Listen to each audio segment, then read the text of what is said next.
Alors bonjour tout le monde, je suis très heureuse de vous retrouver encore une fois. Cette semaine, j'ai décidé de vous parler d'un sujet qui est, selon moi, très à la mode. Je vous parle de l'amour virtuel. Oui, l'amour sur Internet. Est-ce que c'est possible? Est-ce que ça peut aboutir à fonder un foyer, à élever des enfants, à se marier, etc.? Je pense que autant les hommes que les femmes, aujourd'hui, on dit qu'un couple sur deux se sépare. Donc, il en reste la moitié qui cherche l'âme sœur. Et puis, quelle meilleure façon, hein, croit-on, que d'aller sur Internet et de se faire des amis qui, éventuellement, pourraient devenir des amours. Alors, je vous dis ce que j'en sais et surtout ce que j'en pense.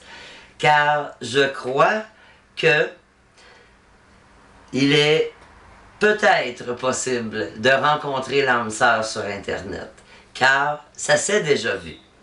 Mais je pense que si on calculait les statistiques, eh bien, on serait peut-être déçu du résultat au bout de la ligne. Et puis, je pense aussi que créer des liens, ça se fait sur Internet, aucun problème jusque-là. Quand on commence à dire à la personne, mon petit cœur, ma petite chérie, mon petit oiseau, je t'aime, ben là, je crois que moi, je décroche. Parce que, comment peut-on dire je t'aime à quelqu'un que l'on n'a pas encore vu, en vrai, que l'on n'a pas encore, avec qui on n'a pas encore partagé des choses dans la réalité du quotidien? C'est peut-être une illusion à ce moment-là, qu'on se crée. Cette personne-là nous plaît, nous avons vu sa photo, cette personne-là a plusieurs affinités avec nous. Donc, on poursuit la relation, on devient de plus en plus intime, on se parle de choses qu'on ne dit même pas à sa meilleure amie. Hein? Vous savez, vous seriez surpris de tout ce que les gens peuvent se dire sur Internet. C'est presque, je dirais, le confessionnal des temps passés. Quand on allait à l'église et qu'on se confessait de nos péchés, eh bien, je pense que Internet est devenu, selon moi, le confessionnal moderne. Parce que on se dit tout, ou presque. Et quand je dis on se dit tout, je n'exagère pas. Parce que pour en arriver à dire je t'aime à quelqu'un que l'on n'a jamais vu, eh bien c'est parce qu'on a partagé la plupart de nos choses qui, selon moi, auraient dû rester intimes. Tant et aussi longtemps que l'on n'a pas rencontré cette personne et que l'on n'a pas la garantie que c'est une vraie et bonne personne. Car vous savez comme moi que de tenter de rencontrer l'âme sœur sur Internet, c'est extrêmement dangereux.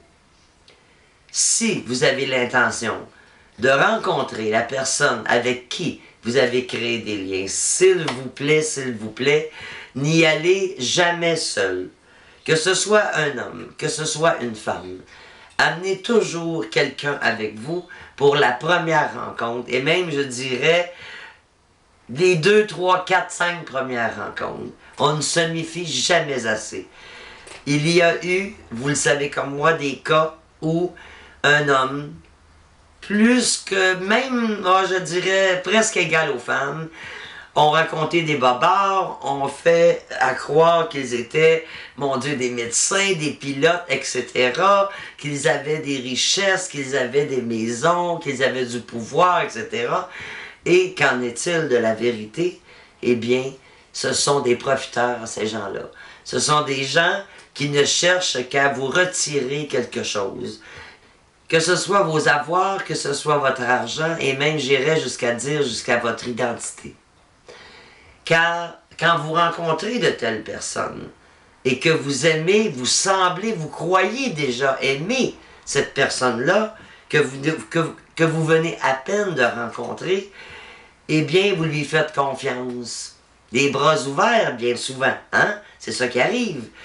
Et vous êtes déçus par après. Parce que là, vous découvrez que cette personne-là n'était qu'un abuseur, n'était qu'un profiteur, n'était qu'un menteur. Et puis ça fait mal, croyez-moi, car vous avez pendant X mois, hein, et même quelquefois X années, bâti quelque chose avec cette personne-là. Et quand vous la rencontrez pour vrai, vous êtes complètement chaviré de voir qui est cette personne en réalité. Donc je dirais prudence. Prudence, prudence, prudence, car trop de profiteurs sont sur Internet pour abuser des gens. Trop, il y en a trop. Donc, comment... Je pense que on peut, oui, bâtir des liens, mais je dirais des liens d'amitié. Ensuite, quand vous rencontrez la personne pour vrai, c'est à ce moment-là que vous pouvez, avec le temps, bien sûr, hein, vous en faire un amour. Mais pas sur Internet. Comment peut-on croire à l'amour sur Internet? Hein? Vous savez comme moi que l'amour, ça se bâtit, ça se construit. Hein? Dans la confiance, dans la réalité de chaque jour. Et non dans une image virtuelle, carrée, où on ne voit que les bons côtés de la personne.